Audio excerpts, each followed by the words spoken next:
দেখো, আমার ছেলে যদি ওই গরিব ফকিন্নির বাচ্চাটার প্রেমে পড়ে যায়, গরিব কি সুরাইয়া নাকি আমরা? মানে অবাক হচ্ছ না?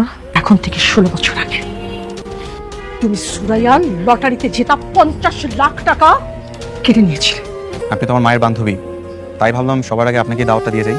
যেহেতু শুক্রবার দিনে আমার বিয়ে, আমি চাচ্ছি আগামীকালই রাইসার সাথে আমার ডিভোর্সটা হয়ে যাক। গাইস, তাহলে কি শেষ পর্যন্ত নিহান রাইসাকে ডিভোর্স দিয়ে অন্য কোনো মেয়েকে বিয়ে করতে চলেছে? আমরা ইতিমধ্যেই দেখতে পেলাম রাইসা গরিব হওয়ার কারণে নিহান তাকে মেনে নিতে পারছে না। অথচ আমরা আগে দেখতে পেয়েছি নিহানের আম্মু এবং রাইসার আম্মু বান্ধবী ছিল। আমরা দেখতে পেয়েছি রাইসা কিন্তু একটি লটারি কেটেছিল, সেই লটারিতে রাইসা 50 লক্ষ টাকা পেয়েছিল।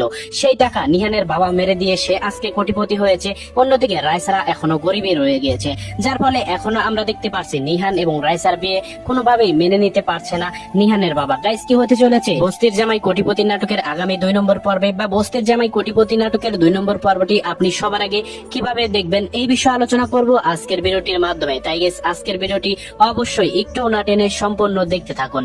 গাইস, ইতিমধ্যেই তো আমরা দেখতে পেলাম ছোটবেলার ভালোবাসার সেই রাইসা কিন্তু ছোটবেলার ভালোবাসা ছিল নিহানের। আমরা দেখতে পেলাম পাশাপাশি একটি বস্তিতেই কিন্তু থাকতো নিহানরা এবং রাইসারা। কিন্তু হঠাৎ করে একদিন রাইসা একটি লটারি কাটে, সেই লটারিতে রাইসা 50 লক্ষ টাকা পেয়ে যায়। রাইসা আমরা দেখতে পেয়েছি আগে রাইসা ছোট ছিল, যার কারণে টাকা কি জিনিস সে বুঝতে পারতো না।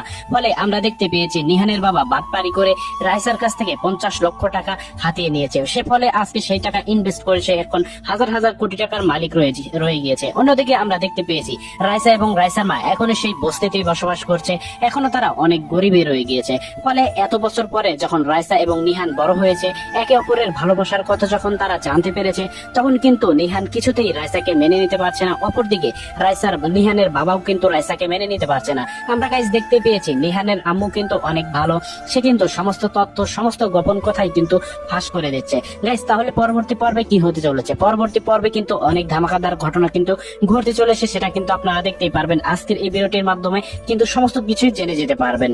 সো গাইস, ইতিমধ্যে কিন্তু আমরা দেখতেই পেলাম নিহানের বাবা কিন্তু নিহানের সাথে একটি বড়লোক ঘরের মেয়ের বিয়ে ঠিক করেছে। শেষ পর্যন্ত আমরা কিন্তু দেখতেই পেয়েছি নিহানও কিন্তু বস্তিতে গিয়েছিল রাইসাদের বাড়িতে তার বিয়ের কার্ড পৌঁছে দিতে। এমনকি তার বিয়ের কার্ড পৌঁছে দেওয়ার সময় কিন্তু বলে যে আমার এই বিয়ে করার আগেই আমি তোমাকে ডিভোর্স দিতে চাই, তুমি সমস্ত ব্যবস্থা করবে নাকি আমি করব? তো আমরা দেখতে পেয়েছি শেষ পর্যন্ত কিন্তু নিহান সমস্ত ব্যবস্থা করা শুরু করেছে, কি মানে আমরা দেখতে পারবো যে রাইসাকে ডিভোর্স দিয়ে দিবে। গাইস, আপনার কি মনে হয় রাইসাকে কি তাহলে নিহান ডিভোর্স দিয়ে দিবে নাকি ডিভোর্স দিবে না, অন্য কোনো বড় চমক আসতে চলেছে? গাইস, এটি জানতে পারবেন মূলত এখন। গাইস, আমরা কিন্তু পরবর্তী 2 নম্বর পর্ব কিন্তু দেখতে পারবো। 2 নম্বর পর্বে আমরা দেখতে পারবো যে কোনো একটি কারণবশত কিন্তু নিহান রাইসাকে কিন্তু ডিভোর্স দিতে পারবে না। এটির কারণেই আমরা দেখতে পারবো পরবর্তী পর্বে। গাইস, পরবর্তী পর্বটি এখনো অনেকে প্রশ্ন করছেন তাহলে পরবর্তী পর্বটি আমরা কবে দেখতে পারবো? গাইস, এই নাটকটি কিন্তু ইতিমধ্যে অনেক জনপ্রিয় হয়ে উঠেছে, যার কারণে আপনারা 2 নম্বর পর্বটি দেখতে চাচ্ছেন। এমনকি নাটকের শেষেও কিন্তু ফিনিশিং করা হয়নি।